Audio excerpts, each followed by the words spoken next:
After months of preparation, the day finally arrived. The Cayman Islands, well prepared, honored to host the royal visit. Grand Cayman was the 5th stop on Her Majesty Queen Elizabeth II and His Royal Highness the Duke of Edinburgh's tour of the Caribbean, Latin America, and Bermuda.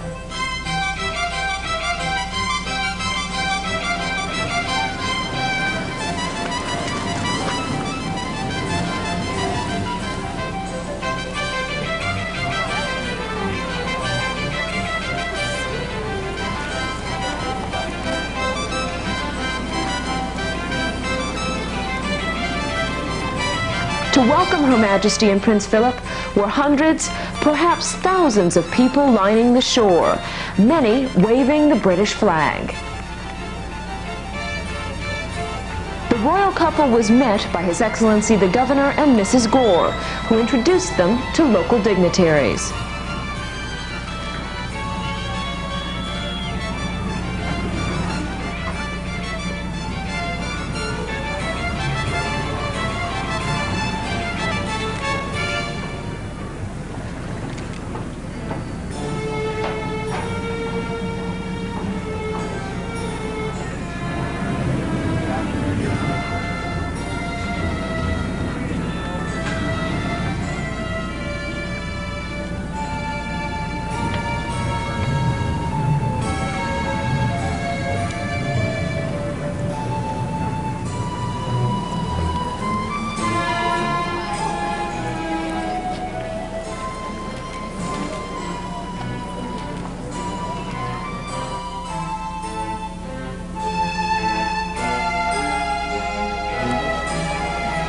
Her Majesty was presented with the first of many bouquets by 2 students from Bardentown Primary School before heading along the royal route to the Legislative Assembly.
And the welcomes didn't end there. A packed house, if you will, of well-wishers awaited Her Majesty's arrival at the LA.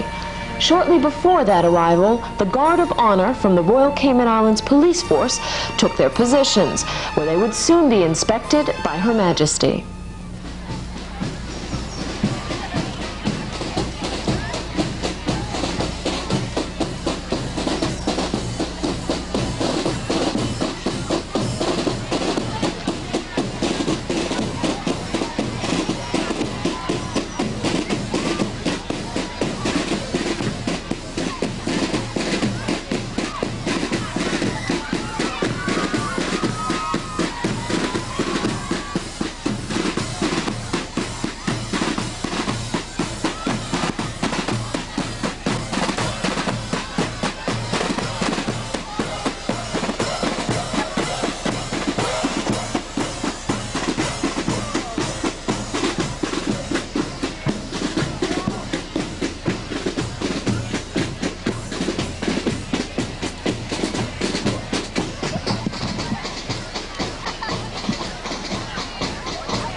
of honor!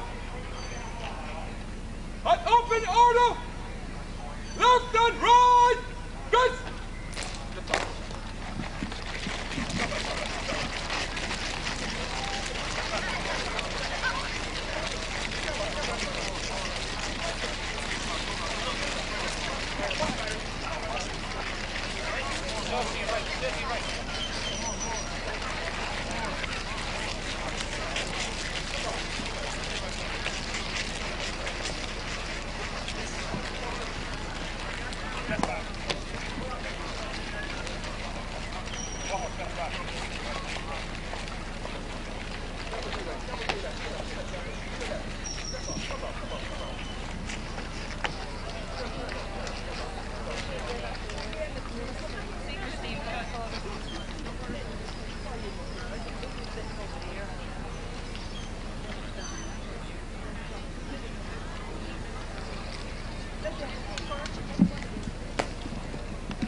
Guard of honor! Stand down! East! Stand easy!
Your Majesty, your guard of honor of the Royal Cayman Islands Police is formed up and ready for your inspection, ma'am.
One of the highlights of the royal visit was the state opening of the 1994 session of the Legislative Assembly, where Her Majesty would deliver the speech from the throne. This speech concentrated on the pillars of the Cayman Islands economy, tourism and finance.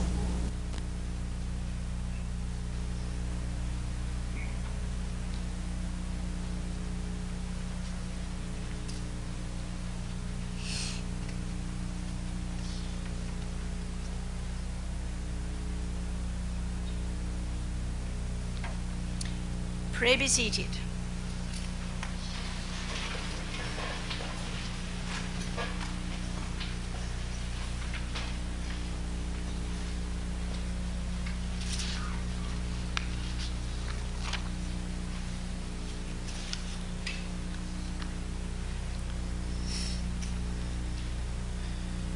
Prince Philip and I are delighted to make this return visit to these beautiful islands. I am especially pleased to be present today to open the Legislative Assembly and to deliver my speech in person. The Privy Council recently approved an amended constitution, updating the 1972 constitution to take account of developments on the islands. Next week, you will elect a fifth member of the Executive Council, thereby easing the burden on other ministers, which has been increasing with the remarkable developments which have taken place in recent years, notably since our last visit in 1983. The financial sector remains the key to a successful future for these islands. My government is determined to maintain a financial services industry of high quality and integrity, through strict adherence to prudent policies, augmented by the introduction of the new mutual funds legislation. This year, the public and private sectors will launch a major promotional program to increase the awareness overseas of the high-quality financial services and company and shipping registration offered by these islands. Of particular note is the planned hosting of the Red Ensign Shipping Register's annual conference in April, for the first time in the island's history. Cayman Airways Limited saw its fleet of aircraft reduced in 1993 as the company streamlined its operations. In so doing, it considerably eased its debt burden and can concentrate this year on improving its cost effectiveness and its service to customers. My government will strive to maintain Cayman Airways' share of the air traffic market through the Bermuda II negotiations. The tourism sector registered a significant increase in air passenger arrivals on the islands in 1993, thereby providing much-needed stimulation of the economy. Plans are now in place to put more emphasis on advertising for the lucrative European market. In this context, my government will lay particular emphasis on the need to protect the natural environment and wildlife of the islands. I much look forward to opening the National Botanic Park tomorrow.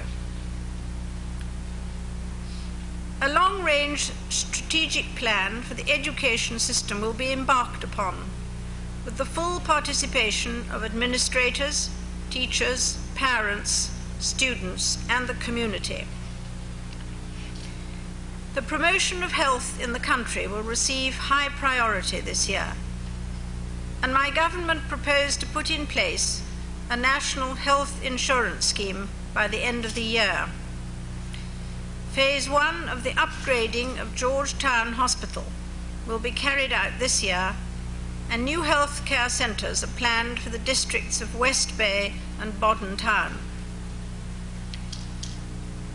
This year, celebrated as the International Year of the Family, my government will continue to place much emphasis on programs which enhance the family unit and address the needs of children and young people who require special attention and support in the face of many stresses. A local residential drug rehabilitation centre will soon open, and it is hoped that this facility will prove an alternative to sending drug offenders overseas for treatment. The development of sporting facilities for the young remains an important objective, and in this respect, I look forward to opening Phase 1 of the West Bay Sports Complex this afternoon. A national sports stadium is also planned, and work will start on it later in the year. An increase in civil work has necessitated a move to new offices by the legal department. The move will be completed this year.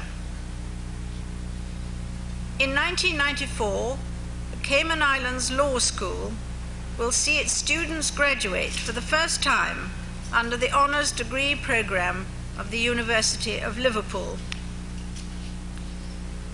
The Royal Cayman Islands Police continues to function efficiently and effectively.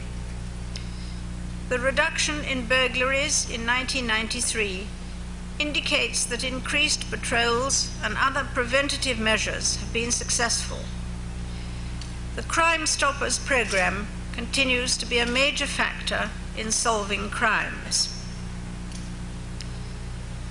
The prison service operates at a high standard.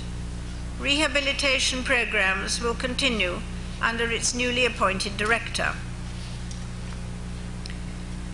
Agriculture will continue to facilitate and direct the expansion of crop and livestock production in the islands. New livestock slaughtering facilities will be built in Lower Valley, and further upgrading of the farmers' market in Georgetown will be carried out. The Public Works Department will continue its programme of maintaining public buildings and roads. The construction of a new road from the West Bay Peninsula to Owen Roberts Airport will alleviate the traffic congestion on West Bay Road. The implementation of the 20-year postal development plan will continue this year. Construction will begin on the new mail processing centre to be located near the airport, and the Central Post Office will be redeveloped as a modern retail outlet. The sister islands of Cayman Brac and Little Cayman continue to rely on Grand Cayman for economic assistance. Capital projects will be carried out on both islands this year. Madam Speaker and members of this Honourable House, Prince Philip and I were touched by the welcome we received this morning, and we look forward to our visits to the island today and tomorrow. I pray that Almighty God will continue to bless the government and people of these islands.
On the steps of the Legislative Assembly, the investiture, a proud day for the Cayman Islands. Her Majesty the Queen to confer the honor of knighthood on a Caymanian, Sir Vassel Johnson, Knight Bachelor. The honor comes after a dedicated career to building Cayman's offshore financial industry, serving for 17 years as the Financial Secretary of the Cayman Islands. Sir Vassel laid the foundation for the financial industry by spearheading the introduction of laws protecting confidentiality, the Banks and Trust Companies Regulations Law, insurance legislation, and by abolishing exchange control laws. The Most Excellent Order of the British Empire was established to reward subjects who have rendered services of a conspicuous character. Cayman's current Financial Secretary, the Honorable George Anthony McCarthy, was awarded the OBE. Mr. McCarthy serves as head of the Portfolio of Finance and Development. The honors were announced in the 1994 New Year's Honors.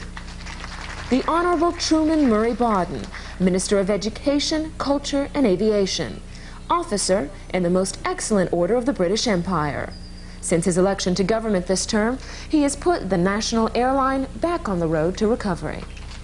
Donovan Ebanks, a chartered civil engineer, has been Chief Engineer and Director of Public Works for the Cayman Islands for the past 10 years. Mr. Ebanks is the son of one of the longest-serving members of the legislature, Mr. Cradock Ebanks, a retired elected representative for the District of North Side. Mr. Henry Proper, head of McAlpine's Caribbean Division, has been awarded the MBE for services to the construction industry and the development infrastructurally of the Cayman Islands. After 27 years of loyal and dedicated service to the Civil Aviation Authority, Mr. Patrick Johnson, Deputy Director, received the MBE. Mr. Johnson joined the department in 1967 as one of 3 air traffic control officers. Police Long Service and Good Conduct medals were awarded to 4 of Her Majesty's Royal Cayman Islands Police. Chief Superintendent Buell Braggs, RVM, assumed control of the uniform branch earlier this month, was awarded the medal. Superintendent Braggs has served in a number of senior posts since joining the force in 1976.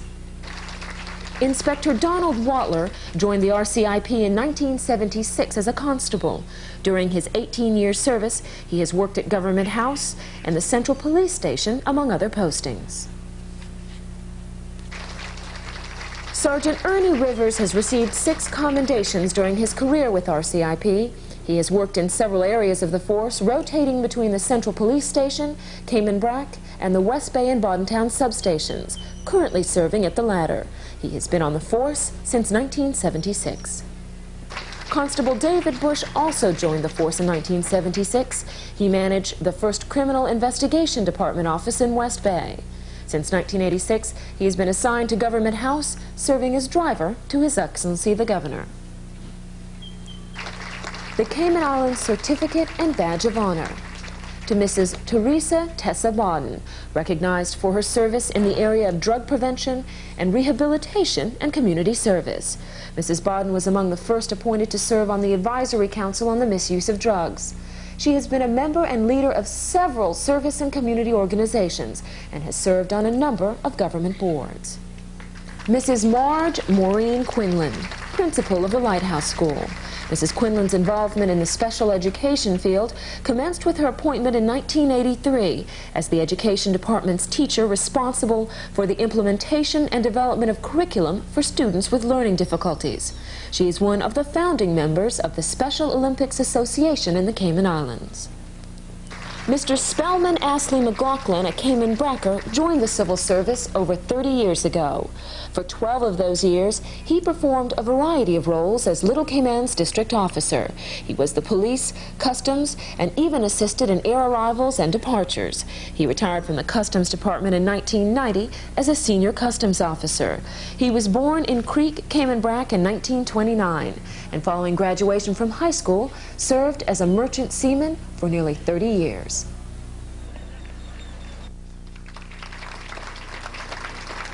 Following the investiture, it was time for gift giving, and Father of the House, as he's been referred to, since he is the longest-serving member, the Honorable John McLean officially welcomed the Queen and presented her with a gift. It is a Caymanite sculpture featuring 2 hawksbill turtles. It was designed and created by Mr. Eddie Scott of Cayman Brac. The turtles are mounted on a base of solid East End Caymanite.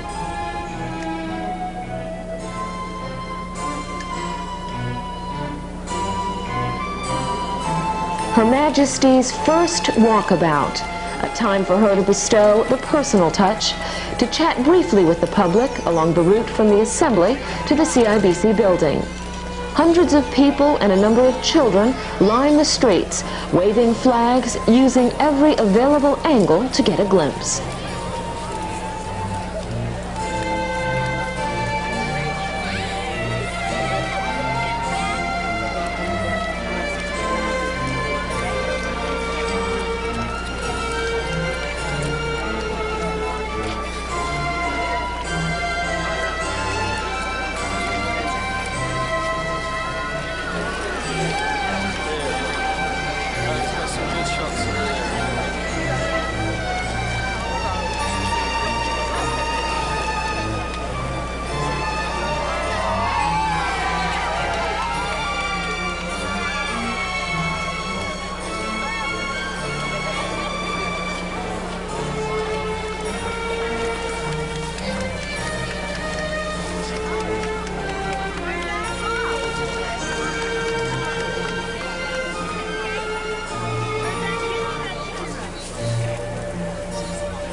On February 8, 1994, the Cayman Islands National Museum opened a special exhibit to commemorate the 200th anniversary of the wreck of the 10 Sail.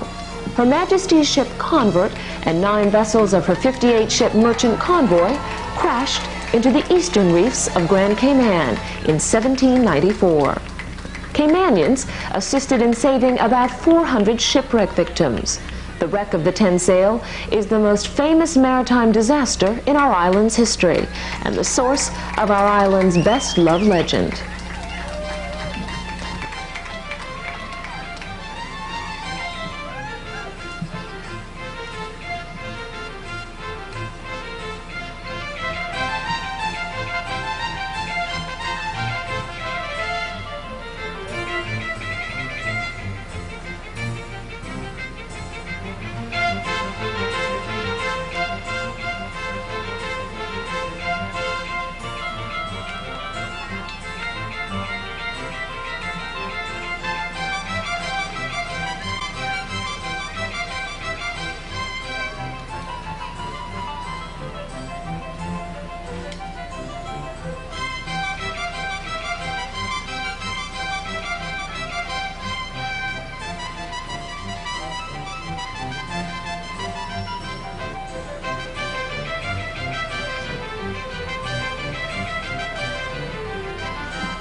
While inside, Her Majesty and His Royal Highness were guided through the special exhibit by Director of the Museum Anita Ebanks and Curator William Tennant.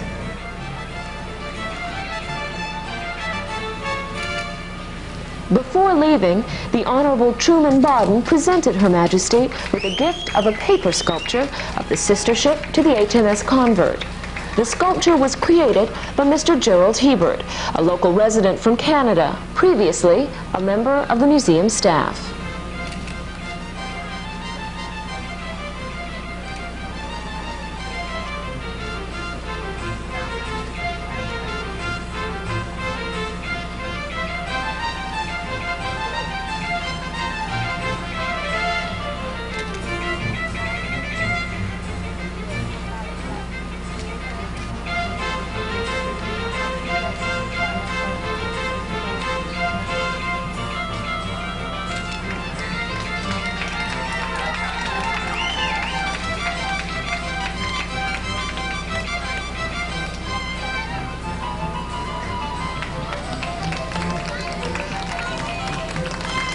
Following the museum visit, the royal couple were the guests of honor at a reception at Government House.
Sea of national pride. Colors, red, white, and blue. Children donning their school uniforms, awaiting Her Majesty's arrival for the official opening of Phase 1 of the Ed Bush Sports Center. Okay, I represent Shauna's Early World of Learning Center in West Bay, and we've been practicing the children, and they're surely all excited about seeing the Queen, and I am as well. I think the whole thing, it looks very nice, and I'm excited about it. It's a great day for football in the Cayman Islands, and not only for the District of West Bay, but also for the entire country. And very important is the fact that this is a benchmark for the region.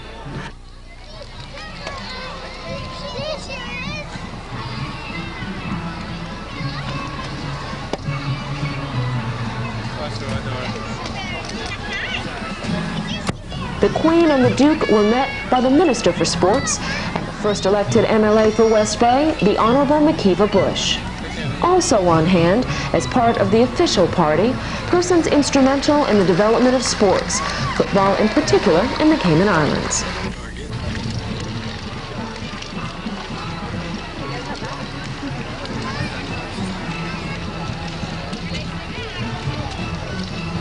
They're getting them up there. Yeah, that was a good position there. Yeah. It was bad at first. Terry was really complaining because they couldn't see anything to the podium, but it's much better now. They allowed them to move.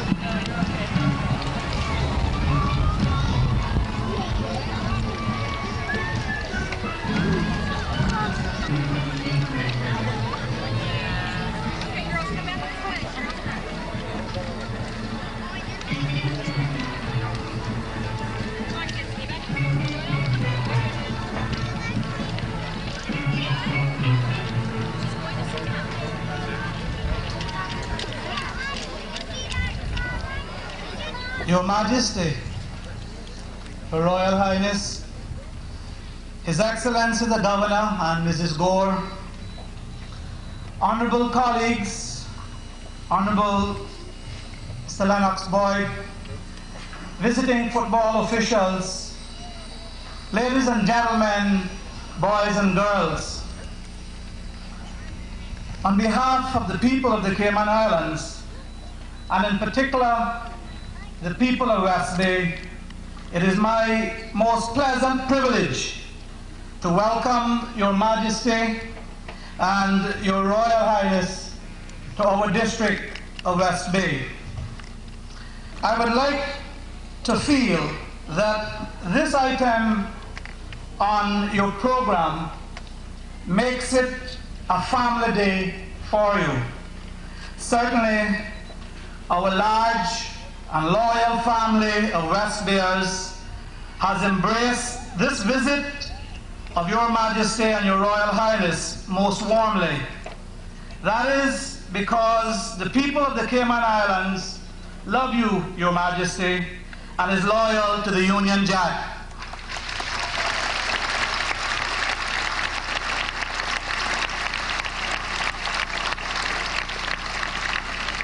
Your Majesty, as a project, the 8 Bush Sports Centre has been in the process of development for several years.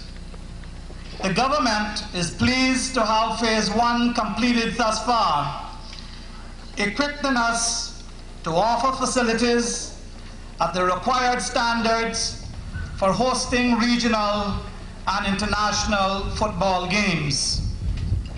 I am delighted that the first of these regional games will be the Shell Cup Games, which opens next week.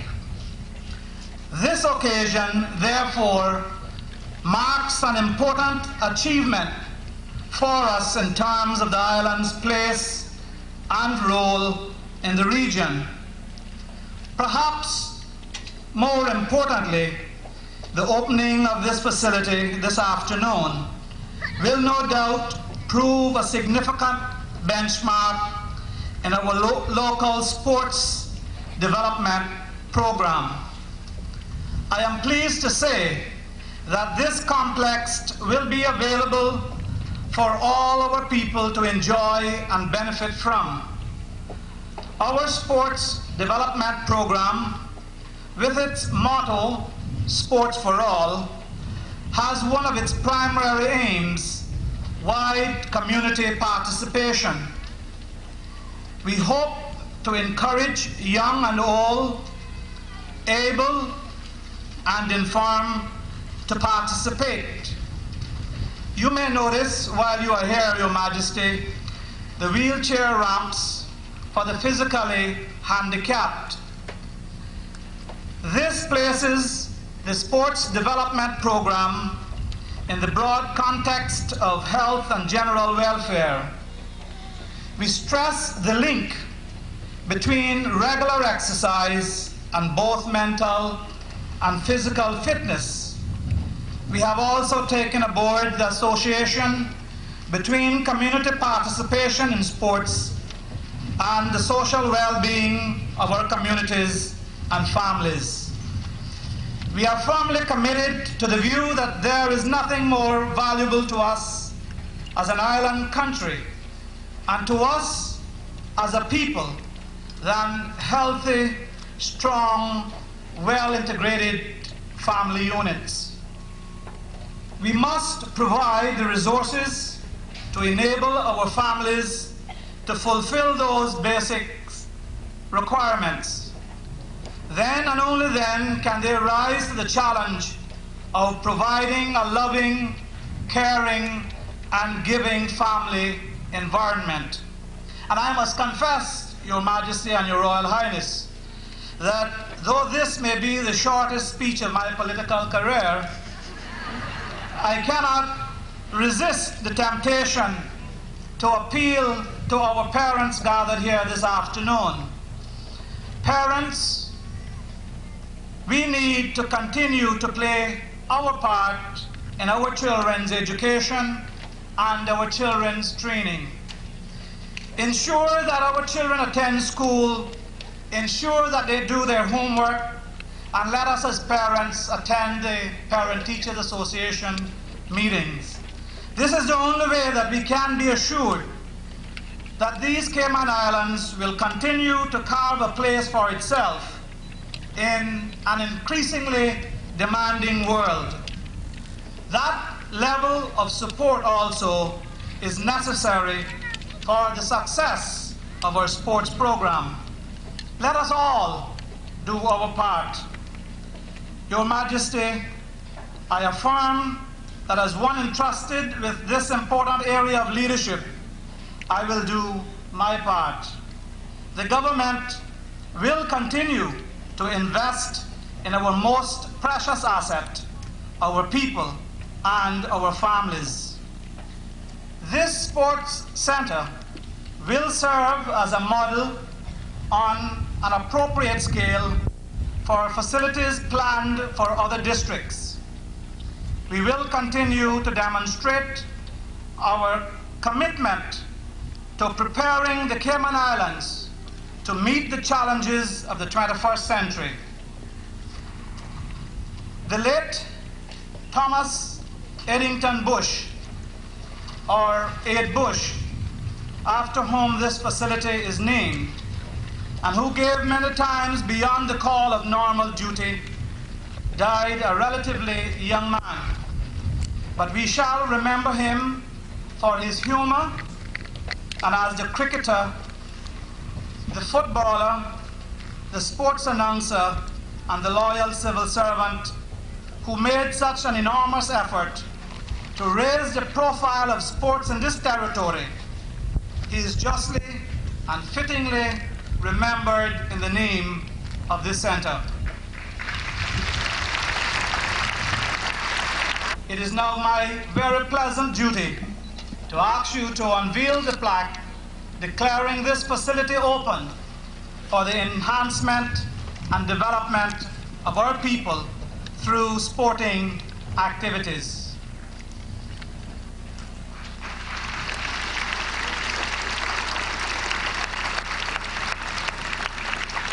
Look at this one. I don't like to see it. Shit.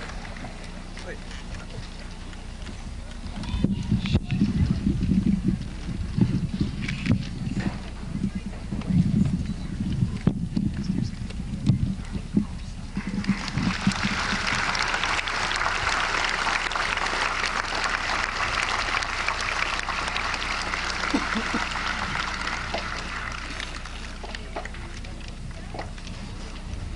We will have the singing of one verse of the national anthem and one verse of the Cayman Islands national song by the combined choirs of the John Comber Primary School and the Wesleyan Christian Academy.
Beautiful day to be in West Bay. Another chance for Caymanians and other residents to speak, if only briefly, with Her Majesty.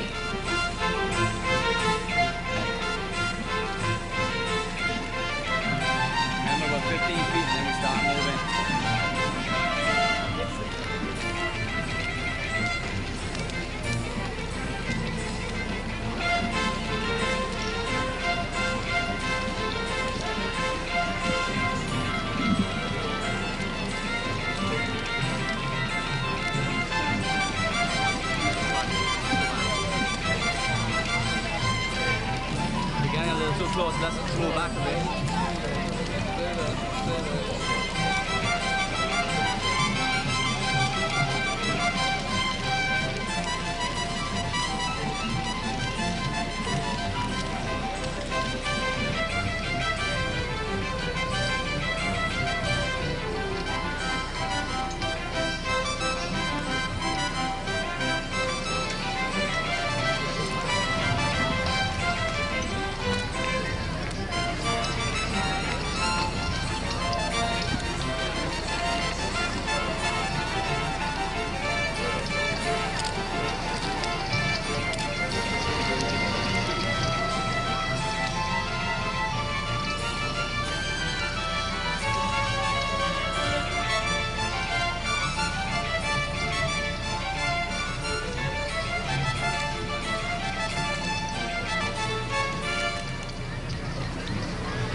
Her Majesty's walkabouts have become an important part of her royal visits.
On the second day of the royal visit, Her Majesty and Prince Philip arrived at the North Terminal after an event-filled Saturday night aboard the royal yacht.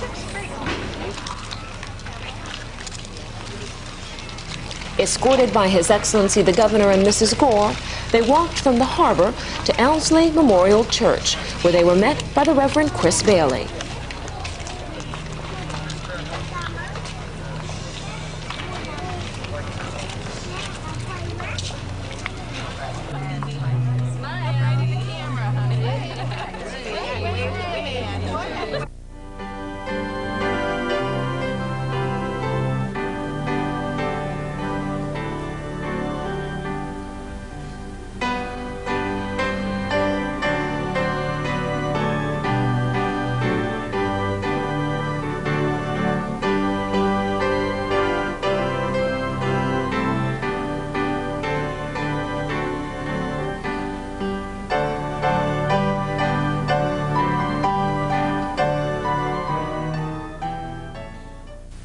Let us worship him together, beginning with our first hymn, Let Us Loud Praises Bring to Christ, our Heavenly King.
The reading is taken from the 8th chapter of the Epistle of St. Paul to the Romans, beginning at the 18th verse.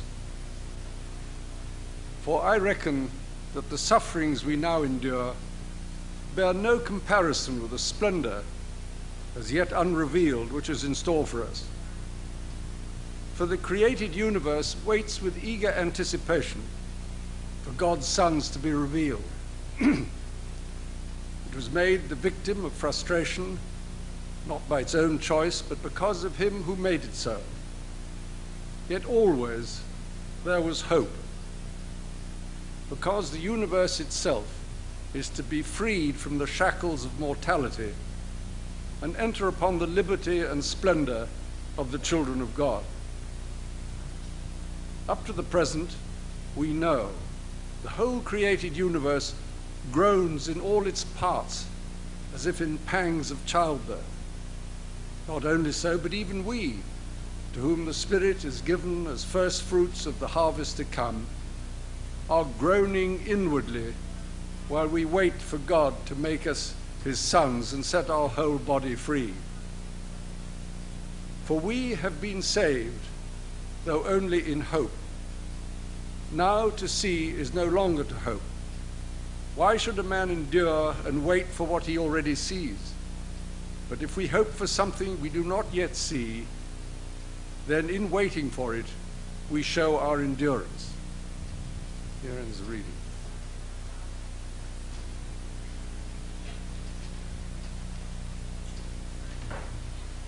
These three remain: faith and hope and love, and the greatest of them is love. which is why I chose the other two for this morning's purpose. Because not just to be difficult, as some of you know I can be with use of text and doing the unexpected, but rather because we usually focus on the love bit. We can't ignore it because the other two are subservient to it, because love is the greatest. But perhaps we don't pause as often as we might to contemplate the other two in their relationship to love, that is faith and hope. Love first, though, a little. Love is the greatest. The basis for all love that is truly love, and not just the appearance of love, is the love that is in God himself, comes from his very nature. We love him indeed because he first loved us. And all that is genuine of love springs from the fact that our Creator has a heart of love, and that he is a living God who, by the living power of the Spirit, shares his love in us, through us, to us, from us. It's a constant desire of his that his people should experience his love and share it, that we should love him who first loved us, and that we should love our neighbor as ourselves. This love of which the Bible speaks is not the soft and sentimental thing that the word love is sometimes used to mean. Far from that. It is something very deep and very profound and very strong.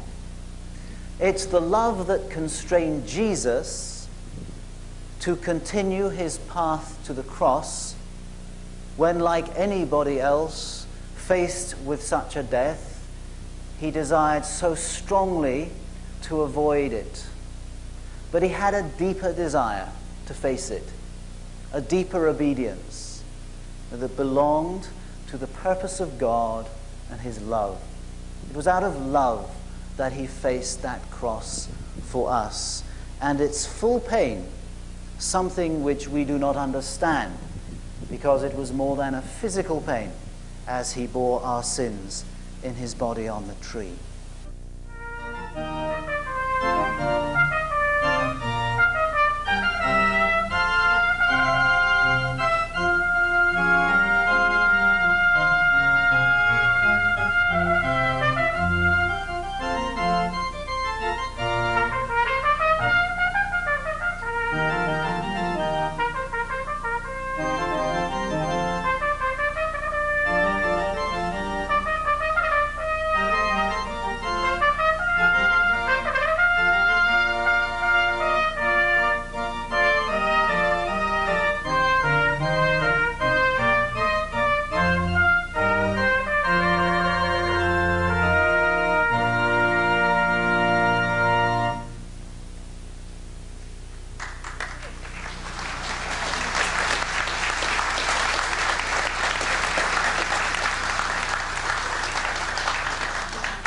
I feel happy, excited, and glad. I think it's quite an honor to have the Queen come visit the Cayman Islands in general, and so much more to visit the district of Northside. I think it will do a lot for tourism in the Cayman Islands. I'm very glad that the Queen is coming so that I can see her, and this is going to be my first time ever seeing her. The Queen Elizabeth II Botanic Park of the Cayman Islands is situated on 60 acres, jointly owned by the government and the National Trust for the Cayman Islands. The trust was established in 1987 to preserve sites of environmental and historic value and to protect native flora and fauna. Physical work began in earnest in the park in 1991, after hundreds of man-hours surveying the site and documenting its vegetation. Her Majesty was met on this opening day by the Honorable Thomas Jefferson, Minister for Tourism, Environment and Planning, and Mr. Kirkland Nixon, Chairman of the Botanic Park.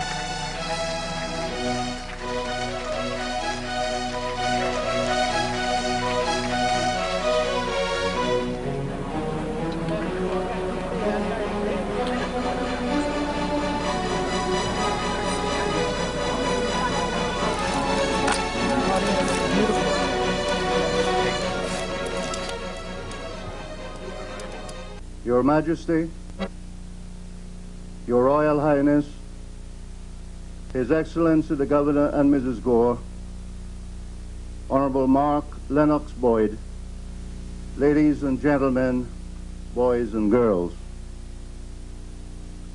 With the birth of the National Trust for the Cayman Islands in 1987, one of the first important projects to be considered was the creation of a botanic park. It was conceived by Mr. Kirkland Nixon while serving as the first elected chairman of the trust. He formed a committee to pursue that goal and has continued to steer the development of the park ever since.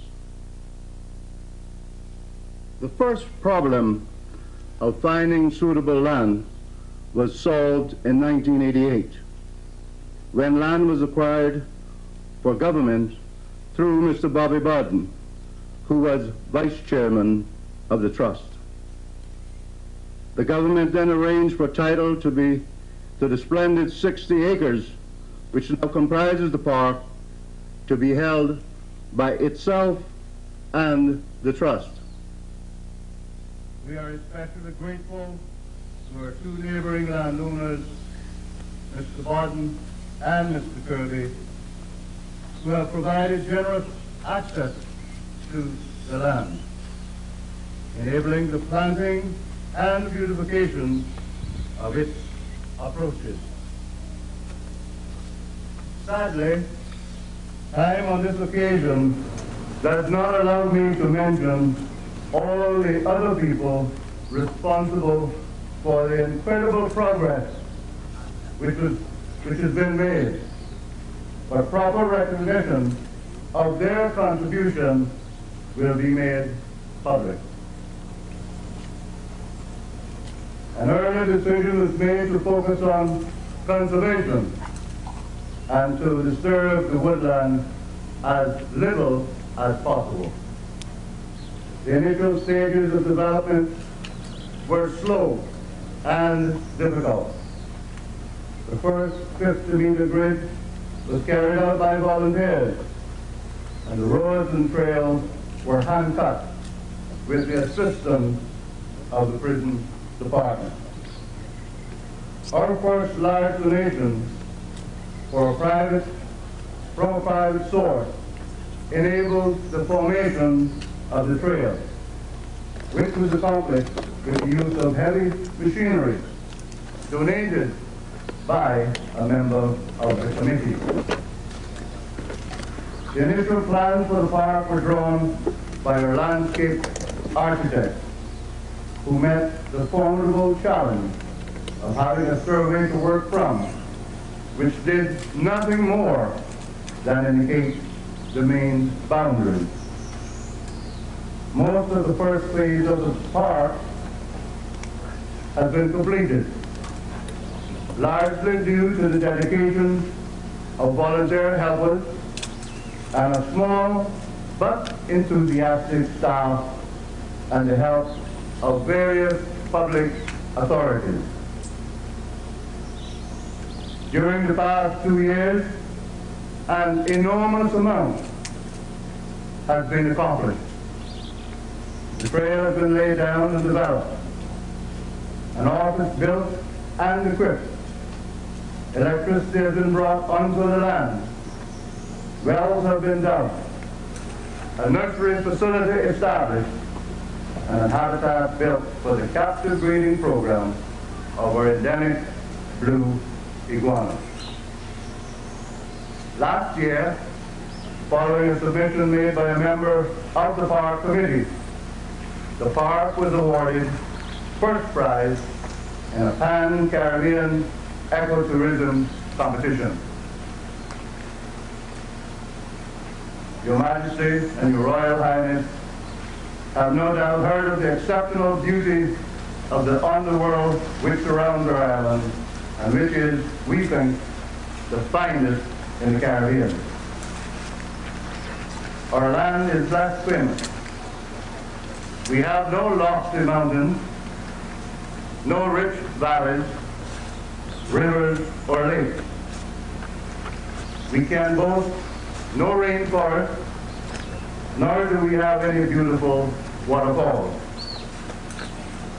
A walk, however, around the nature trail in this park will demonstrate the complex miracles of our island.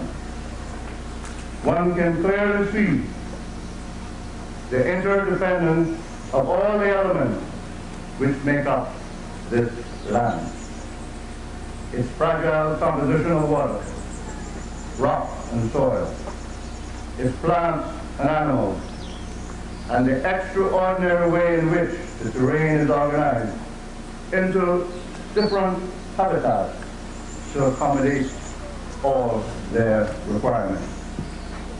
I believe that many of today's Caymanians are coming to appreciate the fragility and the importance of their environment in a way that their forefathers understood it and enabled them to adapt to it for their survival. We consider it vital to teach our children these realities, and to this end, we are developing a dynamic educational program. The trail and woodland reserve, which it encircles, will provide a living laboratory for local and visiting science alike. With the completion of the first phase and this official opening, the people of the Cayman Islands look forward to the commencement of the next phase of our program. This will focus on methods of agriculture and special collections of plants and fruits traditionally used for domestic and medicinal purposes, as well as economic crops. A small village to be constructed with functional buildings illustrating the Caymanian architectural, social, and horticultural heritage. A special area of display gardens and plant selection will afford instruction to our many keen local gardeners, and in particular show them up-to-date conservation methods. It will also provide for those involved in land development information on ways to make those methods work to their advantage.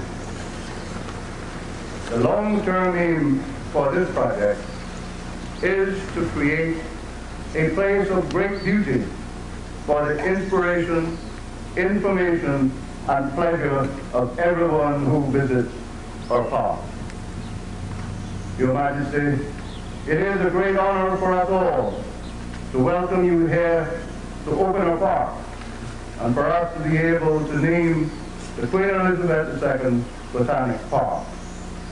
We will all strive to ensure that we create a national park which Your Majesty will be proud to have favored with your name. May I invite you now, Your Majesty, to unveil the plaque declaring the park officially open.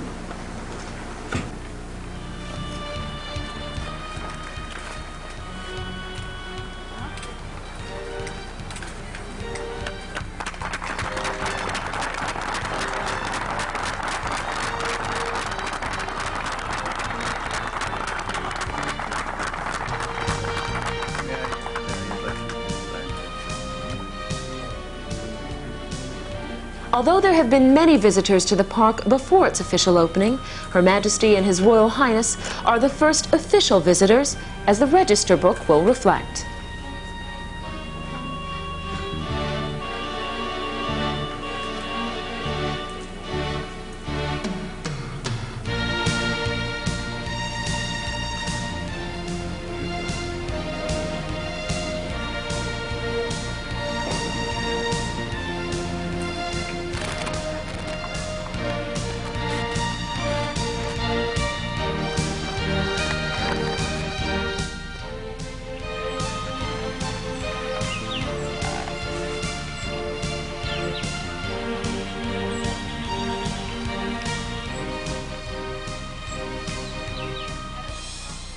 The tour began the same way yours would, at the new home of two of Cayman's endangered blue iguanas.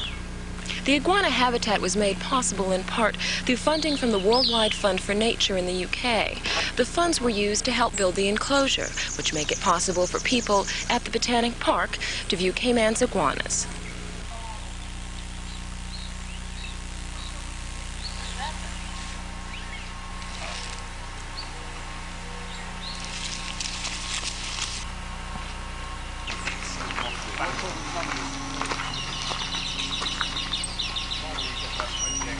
Beginning to breed more and more iguanas, and we're getting it to the stage where we're going to have a steady supply of young iguanas that have to be grown up to the age of about 2 years before they can be released into the wild.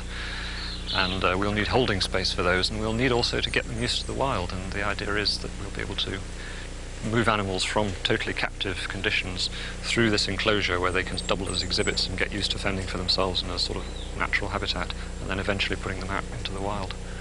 The next stop on the tour took the group past Carey's Pond to a new information booth. Okay, the thatch was done, we had the thatch done by the son of a famous East End thatcher. Okay, we were very fortunate to be able to get him. And in fact, just the thatching itself is done in the traditional ways. Parks manager Teddy Ebanks took the opportunity to explain to His Royal Highness about tops and the silver thatch palm. That's to make the straw masses. They wouldn't use this leaf, they'd use this one. It's called the top, and it's the bare tip of the tree. There are 676 different plant species found in the Cayman Islands. About 20% of the trees and shrubs are actually found here in the Queen Elizabeth Botanic Park. Trails developing as it goes along. But also from visitor feedback, you know, we try to develop things, you know, to match, to keep it up to international standards as well. But everything has to be done in a way that doesn't disturb the whole setting of the park.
The Queen's arrival at Old Man Bay in North Side was met with much applause.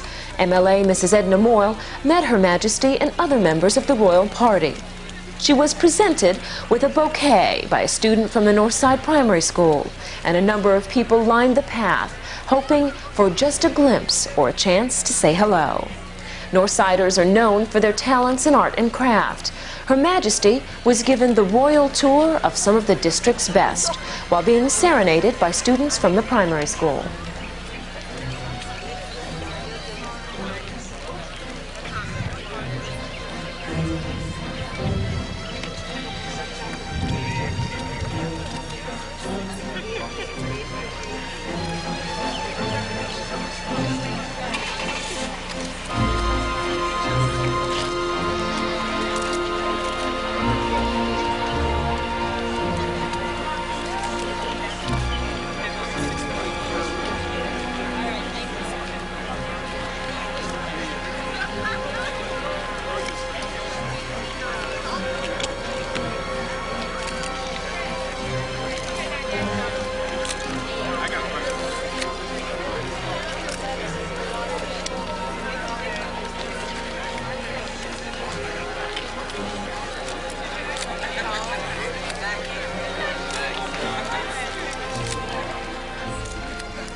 The district of East End was not forgotten.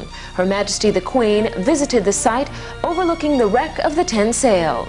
The site, with its commemorative plaque, has now been designated as a historic park. Her Majesty made her way up the path leading to the site with the MLA for East End, Mr. John McLean, and Dr. Philip Pedley, the Director of the National Archive.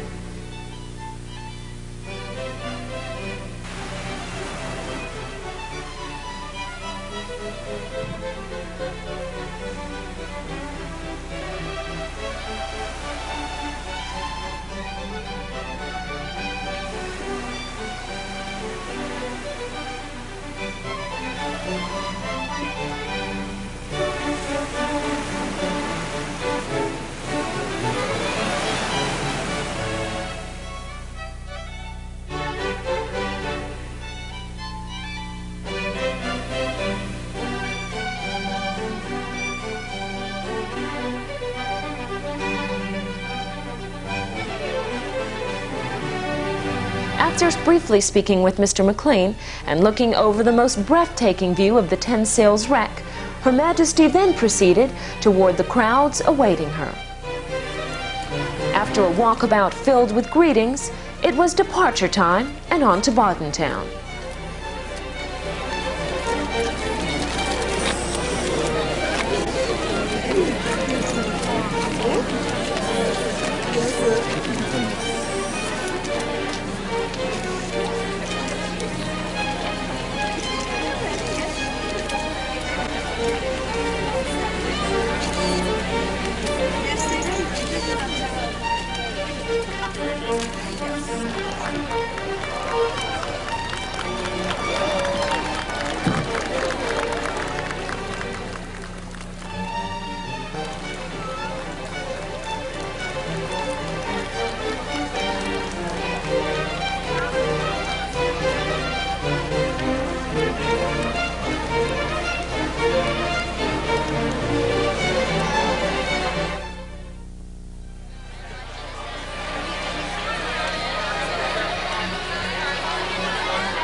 quite a spectacle in Bordentown, flags of all sizes. It was time to welcome Her Majesty to that district.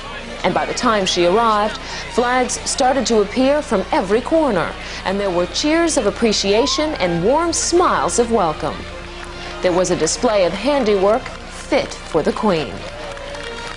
MLAs Roy Bodden, Anthony Eden, and Heg Bodden were on hand to meet her where she was, once again, presented with a bouquet. She was then taken to meet some of the residents of the district.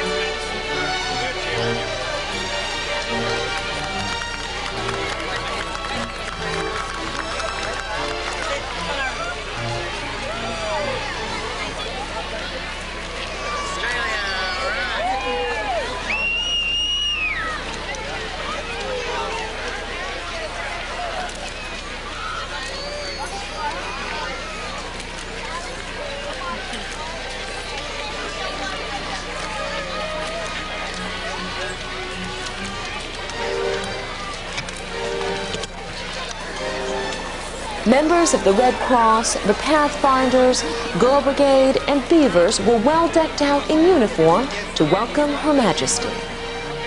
Many got the opportunity to talk to her, the old, the young, and those in between.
As Her Majesty Queen Elizabeth completed her stop in Baden Town, His Royal Highness the Duke of Edinburgh held a very special ceremony at the Georgetown Town Hall.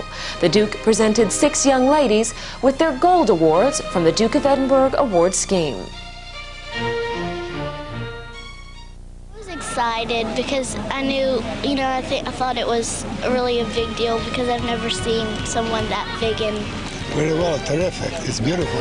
Did you feel any different about her visit now that she's leaving? I sure do. I'm more sincere about it. Well, it brings her closer to us, to see her in person. I think it's been very nice and she enjoyed it and we did too. What do you think you got out of it? We've seen something I haven't seen before. I think so. I think it has been marvelous, wonderful. She should come back soon. Yes. How about you?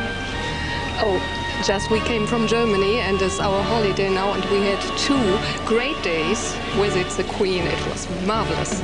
Well, I've been able to see the Queen, get close to the Queen. I haven't spoken to her, but it's been nice to just be part of that. I think it was very, very interesting and very enjoyable and thrilling and just a great time. I think that it was great to see her in the Cayman Islands, the first time I've ever seen her, and I think that everyone welcomed her greatly and that it was very organized and very orderly, and I think that she really enjoyed herself. I hope she did.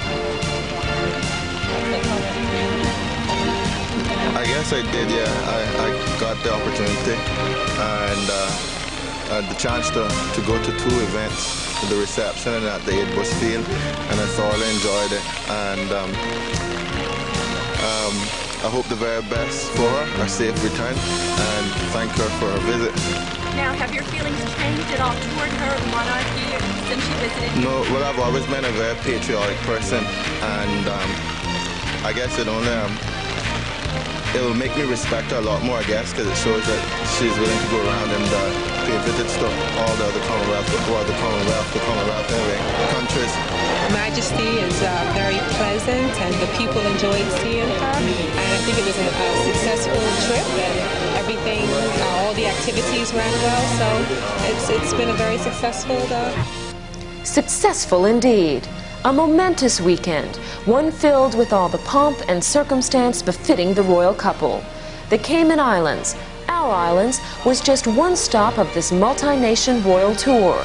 And while we may have been 5th on the visit list, we are sure our beloved Cayman is among the first in their hearts.